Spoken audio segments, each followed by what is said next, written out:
This is where you have to step out of lizard brain, you have to step out of survival brain, and you have to be able to give yourself those times each week where you're really looking at your business clearly.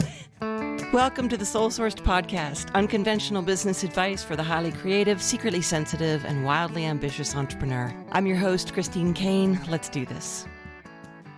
Greetings, my friends, and welcome to episode number 61 of the Soul Sourced Business Podcast. And today we're going to have a conversation about building a team. And a lot of times I get the inspiration for a podcast topic based on some questions I've gotten, some things people have asked me. And sometimes the questions I get from people, even, pretty hardcore business people who are very successful, make me realize that there's a lot of context and a lot of missing guidance around some of the concepts we kind of take for granted once we get really steeped in our businesses and steeped in the work we do. And I want to kind of bring this topic of team building into just a conversation like I recently had with somebody that started me really thinking about this. And it's one of the most common questions I get is all about hiring, all about building a team, when to do it, what to hire first. And so what I did was I just broke this down into 5 little topics that would spark different conversations and also help me share with you some of the experiences I've had in my team and hopefully bring you to a level of wisdom and awareness of what you need to do first and maybe where you've made a few flub ups and what you most need to work on in terms of getting a team assembled to help you grow in your business.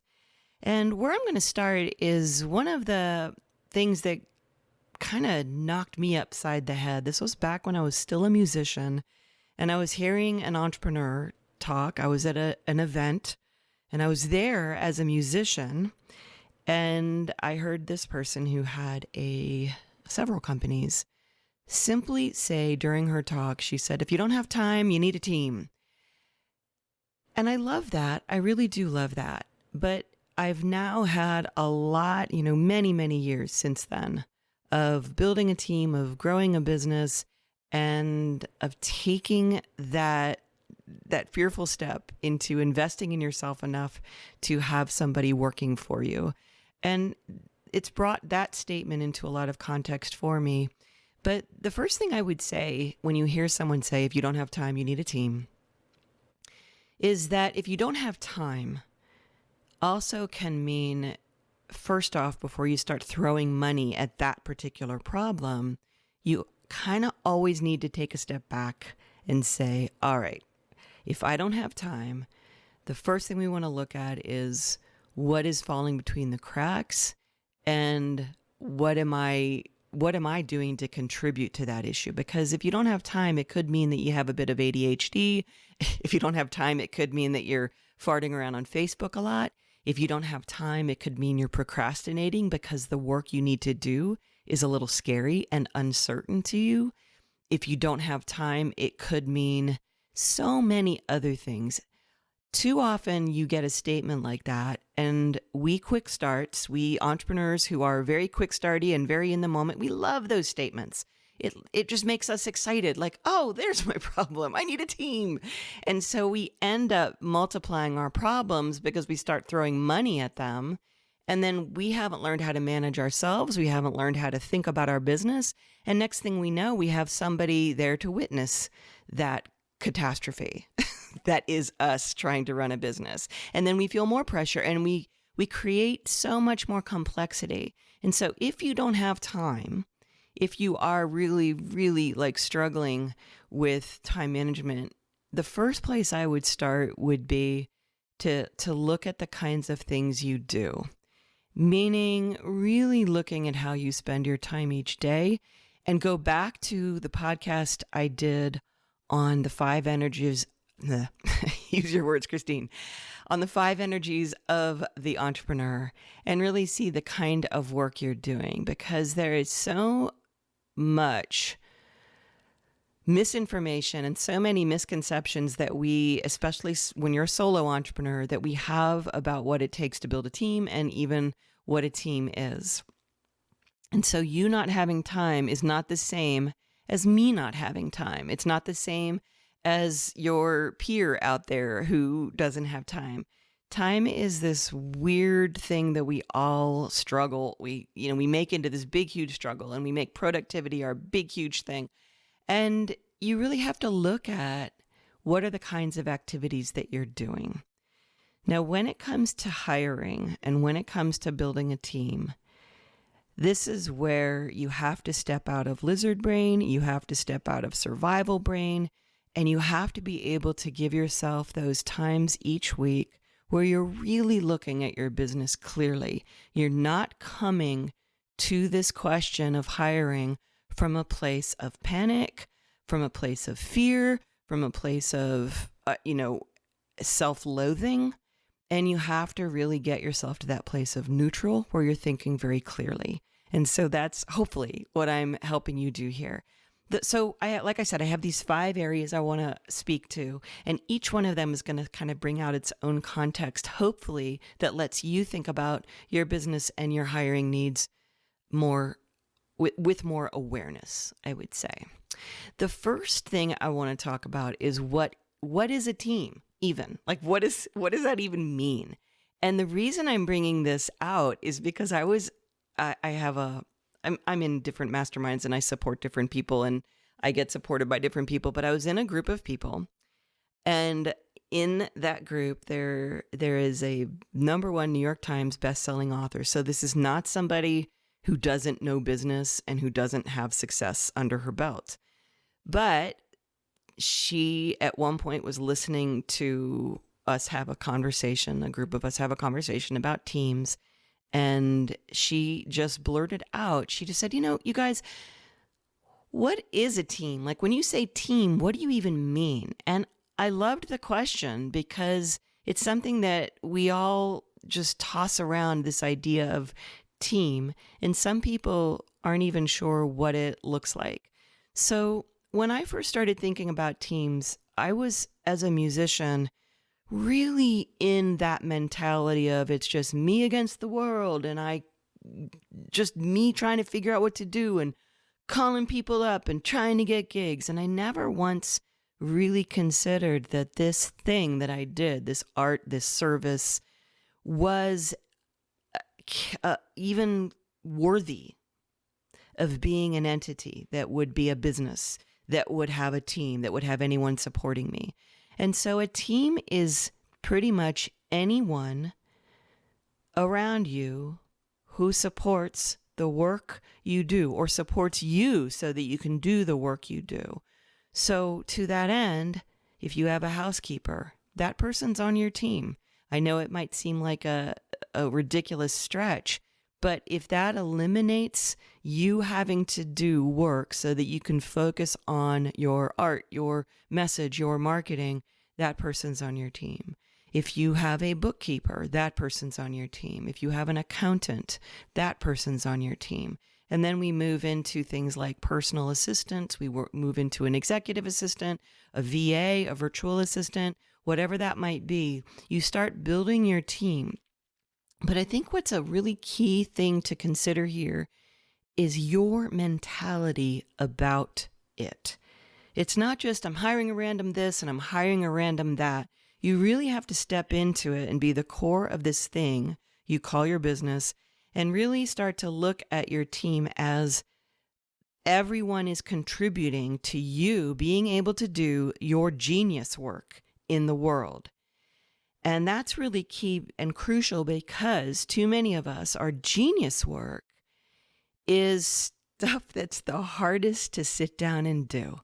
I've given the example here of writing a book and creating marketing messages and all those kinds of things. And there's such kind of a daunting thing that happens when you sit down, like even to create a podcast. There's always this sort of daunting, how is this going to turn out? How do I even know if it's good? How do I even know?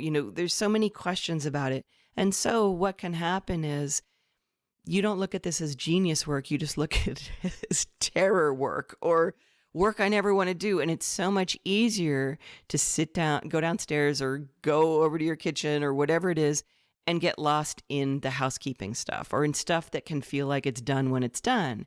And so your genius work is really the stuff, the writing of the book, the writing of the songs in my case, the creating of the podcast, the marketing messages, the strategy, the vision, the getting of clients. That is stuff that when you're freed up from all these other piddly things that you're not so great at, that's what your team is supporting you to do, is putting your best, your most heartfelt, your most soulful, whatever way you look at it, out in the world. And as you are scaling, to use a word that's overused and probably also misunderstood, but as you are growing this thing, the real investment, the real shift is that you're not hiring someone just to help you. You're hiring someone so that you can now focus most on your genius work. And with that said, at that time that I had heard that person say, if you don't have time, you need a team, I did kind of a brutal assessment of my own, where I was putting my time. And I was, as a musician on the road for some years, 250, 265 days a year. And then I would come home and I had a house with a big yard, and I would be like mowing my lawn and cleaning my house. And I've written about this on my blog, but there was a point where one of my first hires was somebody to do my lawn and my yard work. And I was still very much, and this is why I'm making this episode, because some of us, it takes such a shift to move out of this lowly solo person sitting there alone, brooding in your room, to start saying, I am worthy of hiring. And this was where that big shift was for me. This is why I wrote a blog about it. But when I first hired somebody to do my lawn, I was panicking because, for me at the time, that was a big investment. And what I made myself do was, while that person was there doing my yard and mowing my lawn, I forced myself to go sit in my writing room and work on songs. And the thing that I often tell people is that one of the songs that I wrote was the song No Such Thing as Girls Like That, which turned out to be one of my crowd favorites and turned out to be an investment well worth multiple times what I paid someone to do my lawn. And that's kind of how you have to start looking at this, is that your team is doing work that is at one level for you, but it allows you to do the work that brings in the returns on the investment of the time that you spend. And of course, when I was writing the song No Such Thing as Girls Like That, there was no guarantee that that was going to turn into what it turned into. And so oftentimes we want it to be an easy, certain payoff. We don't always know it's going to be certain. But the key thing to understand is that you have to get your own insights on that as well, and know that while somebody is cleaning your house, doing your books, doing your accounting, you are doing what you're meant to do. You're doing the work that builds your business, serves your clients, serves your company to the end that the goals and ends that you want it to reach. That's what a team is. And for those of you who have been at any of my events, you know that we have the tool that's called the reverse engineering tool, where you lay out your whole year, you set up all your packages, and you do all the math, and you basically lay out the game plan for what you have to do to reach certain numbers in your business. And one of the first things you do on that reverse engineering tool is there's a little area where you write down everyone who is on your team, and that includes your coach. It includes anyone who is serving you and filling you up and helping you and supporting you in any way so that you can grow this business of yours. That's how I look at a team. And I know that's not a simple definition, but when I'm doing a podcast like this and I don't know each and every person's business, I have to give the full picture of it so that you know how to go off and define it for yourself. And so I would put this right back at you. What is your team? Who is your team? And write it down, like as we're starting to prepare for a new year, really look at that as a part of the entity that is your business. And that's very, very important. The second point I want to go to is, okay, so I'm new here. I don't have a team, or I have not really thought about having a team. What roles do I hire first? What is the first thing that I want to get off my plate? And the reason I'm addressing this one is that one of my very first coaching experiences, that I don't think this was an entrepreneur, I don't think she had the best perspective on what to hire first, but I want to give her perspective because maybe for some of you this will work. And her thing was, hire someone who can make money for you so you don't have to do that. Like, in other words, hire a salesperson. And I find that this is so completely not helpful because a lot of the entrepreneurs I work with don't even see themselves as entrepreneurs right off the bat. They still kind of see themselves as self-employed. It's just them. And they start going, yeah, I could get a salesperson and they would make all the money. And then I could just sit here and do my thing.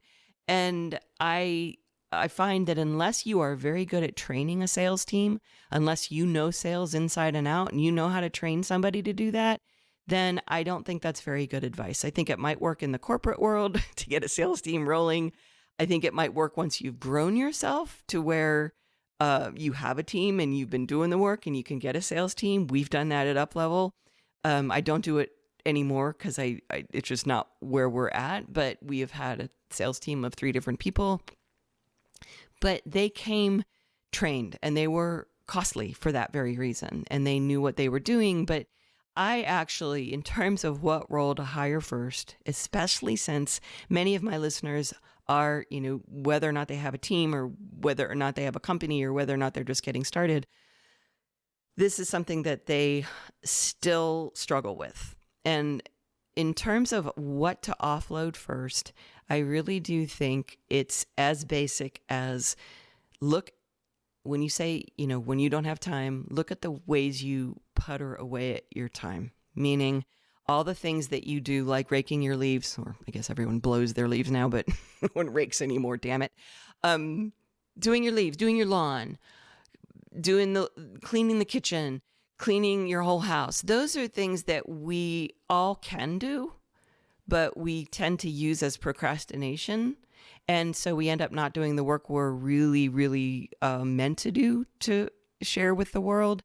And they're delay tactics. And so I would start with all of the little menial things that you are doing, get those off your plate. And I think it's an easy way to begin because you're not looking at the option of hiring a full-time person at that point.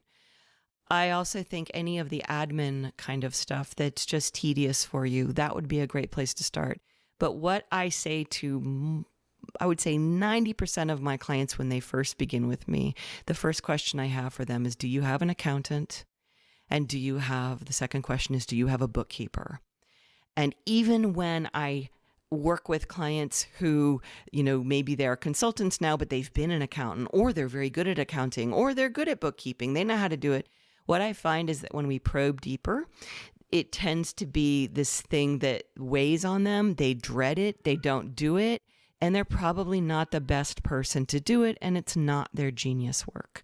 And so in terms of hiring first, the places I really encourage people to start are the things that you find tedious, the things that you use to procrastinate, and the things that would ease up on your time so that you could then fill that slot, maybe 2 hours, 3 hours, even if it's 3 hours a week, and you force yourself, well, not force, we don't like that term, but you actually sit down with your genius work during that time and see what kind of return you can get on that investment and really challenge yourself to do that. Okay, so that brings us to our third point, which is another thing that people like to say over and over again, but it doesn't mean anything until you really look at it for yourself deeply. And that is, you hire slow and you fire fast. And I'm going to make 2 points about this. Hiring slow, a lot of times people think it means you interview someone 17 times, and that means that you've done your due diligence. But hiring slow begins with, and if you're in Uplevel Cafe, go to uplevelcafe.com, you know that one of the jump starts is called the pre-hiring clarity process. meaning it's the whole tool that I fill out, that I've filled out for time after time whenever I've hired somebody. And it's all about getting you, the entrepreneur, clear on what exactly you need and who exactly you need, and getting over all of those parts of you that say, that's not possible, that person doesn't exist, I'm too picky, la da da da da da da. Hiring slow means that you have to spend some very deep time getting clear, understanding what this role is, who is the best person to hire for that role, because you're not hiring a person, you're hiring for a position. And those are specific skills, specific mindsets, specific ways they need to be, how they need to work. And so the hiring slow, my main point of that is that you want to be able to be clear as a bell before you even write the ad or start reaching out to your network, whatever it might be. You're not just like, oh man, I heard a virtual assistant is the cool way to go. Okay, I'm just going to hire a virtual assistant, which is what too many people do. And then this poor virtual assistant is now working for someone who's clueless, and you, the clueless one, are wasting your money. So you want to know exactly what you need done. And in that process, try to understand. I know I'm cramming a lot into this episode, but it's just stuff I think that's worthy of understanding, is that I've worked with people who will bring me their pre-hiring clarity process, and they want someone to do their bookkeeping and to do their marketing. And it's like, no, these are two different roles. And I actually had one of my clients say to me something like, well, there's that sitcom where that person does all those things. And she was basing this role on someone she saw in a TV show she liked. And I was like, well, that's a TV show. That's not a real person. And so skill sets, somebody who's going to be really great at bookkeeping is not going to be really great at marketing. And too often we take our overwhelm with all of the things that we're trying to get done, and we try to apply it into one person and just say, maybe I can just dump all this shit on them and then they'll take it and run with it. And it just doesn't work that way. Part of becoming an entrepreneur and really taking your business at a level, like taking it seriously, is that you have to really think about the different roles and like the 5 energies of the entrepreneur and all the different things that get done, and understand they are a different type, they are a different skill set, they're a different Colby, and sometimes they're a different Enneagram. And so you really have to know what it is you're looking for and what would most support you. And the second part of that little tenet, hire slow, fire fast, I have honestly never worked with an entrepreneur who's ever said, boy, I wish I'd waited longer before I'd hired that person. Too many of us, we just hold on and we think, oh, but they were good at one point, or, oh, but they're nice people, or, oh, they're having a hard time right now. Firing fast means you have to understand the importance of endings and the importance of what got you here won't get you there. And that sometimes the most amazing person isn't the most amazing person for where the company needs to go next. And firing fast, I don't have a specific, I don't have ways to make it easier. Those of us who are sensitive, we hate firing. We hate letting people go. We don't want to hurt people. But you really have to look at it as, more often than not, when you do choose to let someone go, you're serving them because they aren't filling the role well, and they're not doing their job well, and they need to go find somewhere else to make their future brighter. And you need to move on and let go of people once they reveal to you that they're not the right person for that role. And I could do an entire episode just on that, because I can think of not a million, but several different times where firing just literally landed me on my knees. And the vitriol and the bad energy and juju that gets created. I know nobody who does it perfectly, but I do know that it does strengthen your character every time you do it, because you start to realize it probably was the right choice, even though that person didn't agree with me. And there's a lot of different ways of firing and doing it well and doing it fairly, but I'm not going to go into that here. For now, what most people need to know is that they tend to hold on way too long to the wrong person in that role. The fourth thing I want to bring to the forefront here in terms of building a team is the entire mantra that my book, The Soul Sourced Entrepreneur, is based on. And that is simply, I'm in.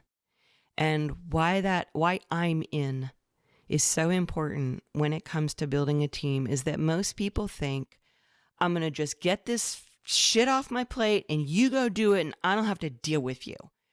And a team, what a team means is that you honor your business by hiring the best people to serve you and the end goals of the business so that you can do the work that really serves the world. And what I'm in has to do with it. It means you aren't just offloading and dumping and turning away.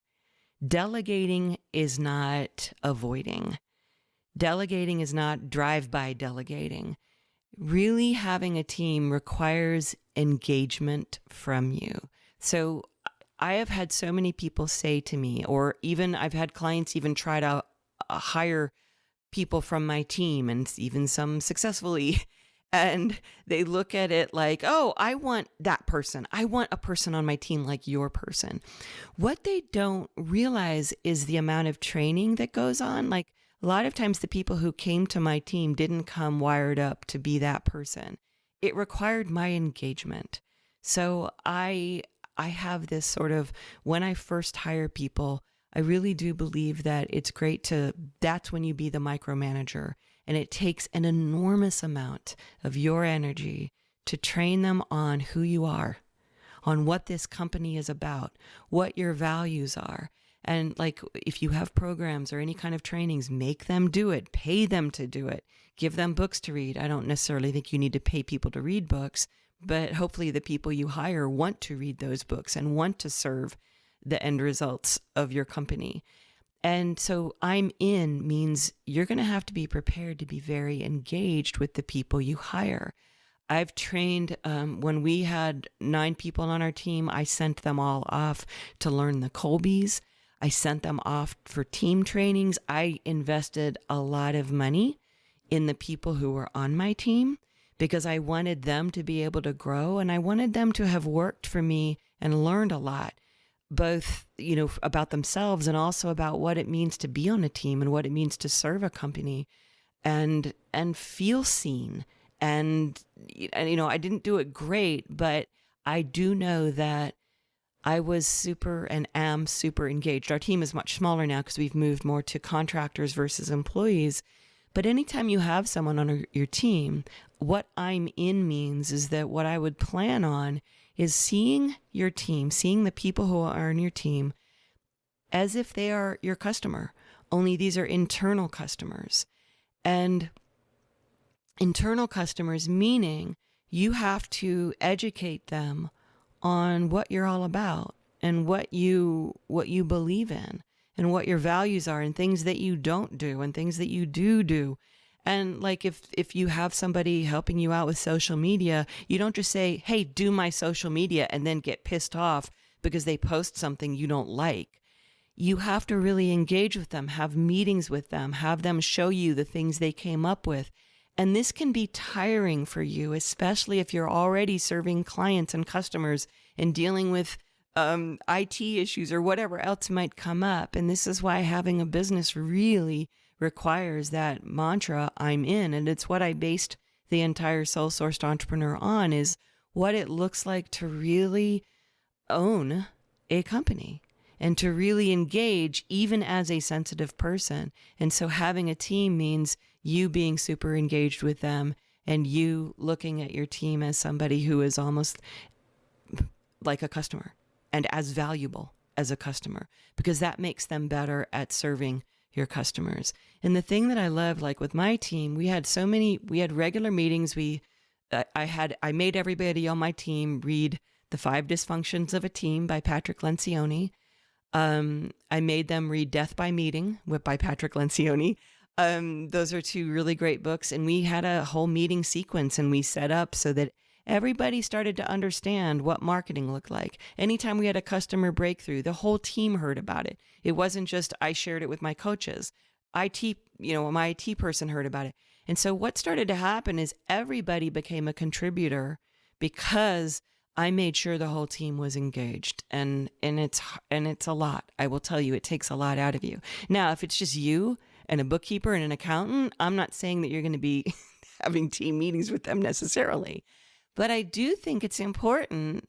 So for instance, I meet with my bookkeeper and she knows my values. Like, she understands how I think as a business owner, and that I'm not for scaling's sake, and that my heart is very into it, and that Uplevel has some key values that it lives by.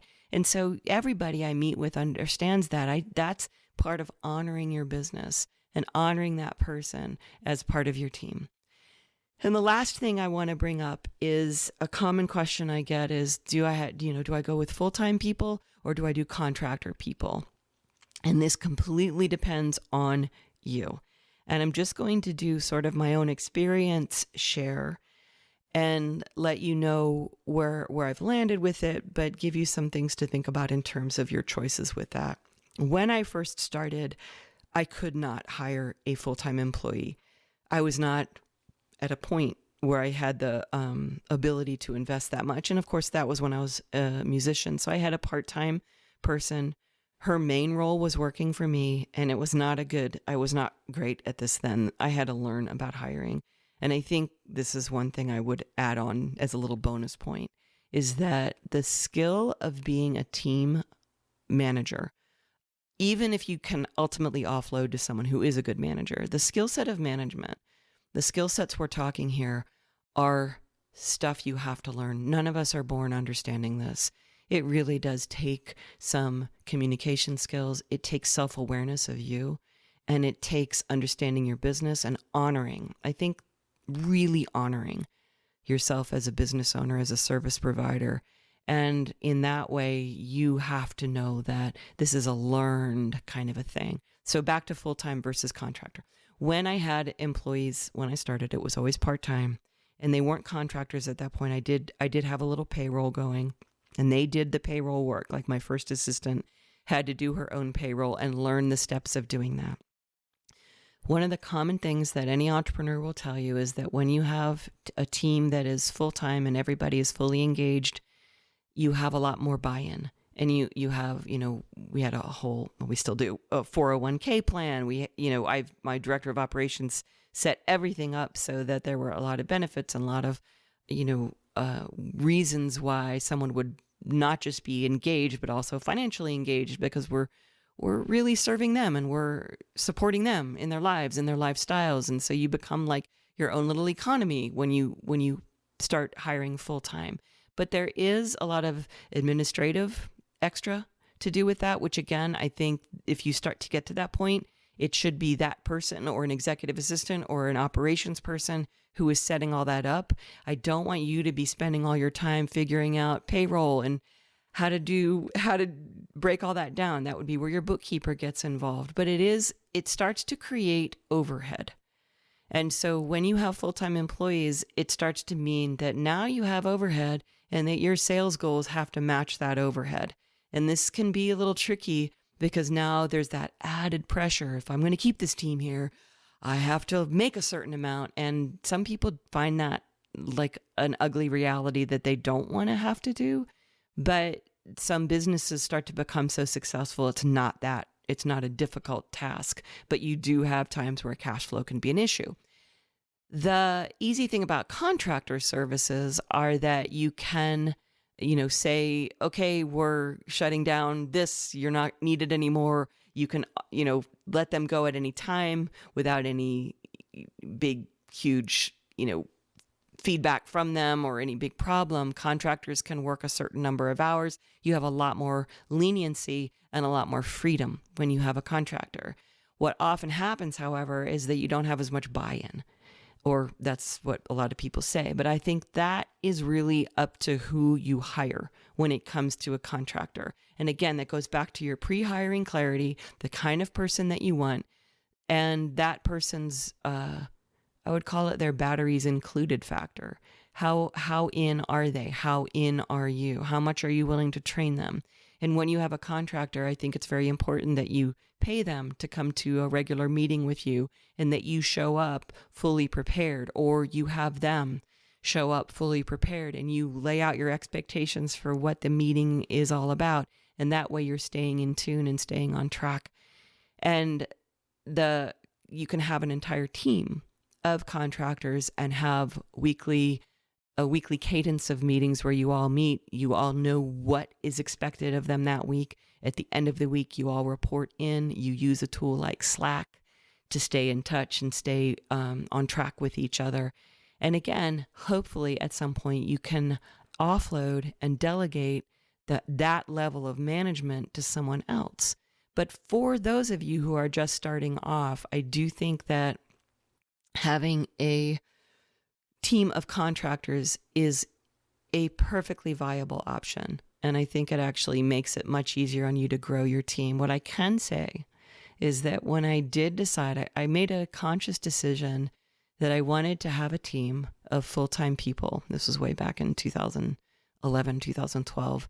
And when I hired my first full-time operations director, I had to make the shift of being me and some contractor VA types to me and a full-time employee. And I was her ask of what I flew her here and she worked for me. She came from LA and she was a director of operations. She had a salary requirement, and her salary when I first paid her was more than some of the years that I made what I paid myself for the year in music. And so it was really scary to make that investment. And it really required me to step in and say, I believe in this business and I believe in myself and I believe in what I'm doing enough that I'm going to make this investment. And it kind of was like throwing your hat over the fence and then diving after it. I had learned from working with coaches and investing in myself before that that's really what motivated me. Like it was like, okay, I'm going to do this. And it required my full engagement. And then I had lessons to go roll on, because it turns out she wasn't the best person for that role. When I realized that about a year later, and I had to make a shift, but that was my first step. But just know you're not going to do it perfectly. There is, as many people want to say that there is one key way to do this, and that if you do it this one way, you'll never make mistakes. We're talking about humans here, people. And that means you're going to mess up. Other people are going to mess up. You're going to have people you hire that you fire like a month later. And hopefully you're clear enough that you can do that. And you're going to be learning. As long as there are people, there's an X factor. But I do think that honoring your business enough to be really present to this process will pay off in multiples. Like it'll just be huge for you if you learn and you do it well. Okay, so to close out this very long and long-winded podcast and conversation, I'm going to recommend, I already recommended the 2 books by Patrick Lencioni. Those are for when you do have a team and when you've got your team rolling.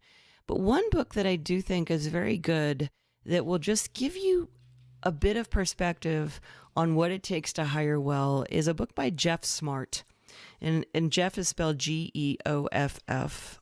Jeff Smart and Randy Street wrote a book called Who, the A Method for Hiring. And I was lucky enough to work with Jeff Smart at when I was in a program up in it was held at MIT, but it was called the Entrepreneurial Masters Program. And Jeff was one of the teachers there. And he's just a phenomenal teacher if you ever get to see him talk. But he teaches a method for hiring, which I don't necessarily think it is the number one. You have to follow it and, it'll make you millions and all that kind of stuff.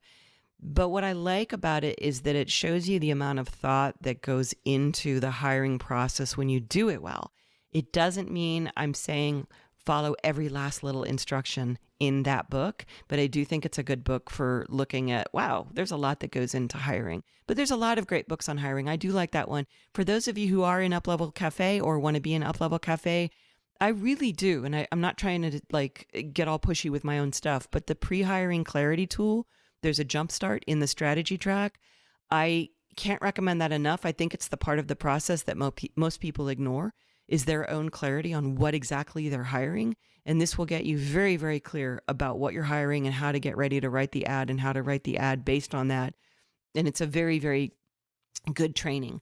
And then for those of you who do have teams who really need to get more engaged in their teams, I think that Patrick Lencioni's, all of his books on team are very, very good. They're super simple and they're easy to read. I'm not saying they're literature, but they make their point super well. And I think they've been very helpful for my team to read. And I think they are also good things to have your team to start reading and get them engaged and start understanding how to set your business up so that your team building starts to feel like something you're getting really good at, and that you continue to learn from each and every hire and fire you make, knowing that you're never going to get it 100% right. And there's always going to be mishires and there's always going to be great things that you learn, but your being open and your being in is a really great place to start.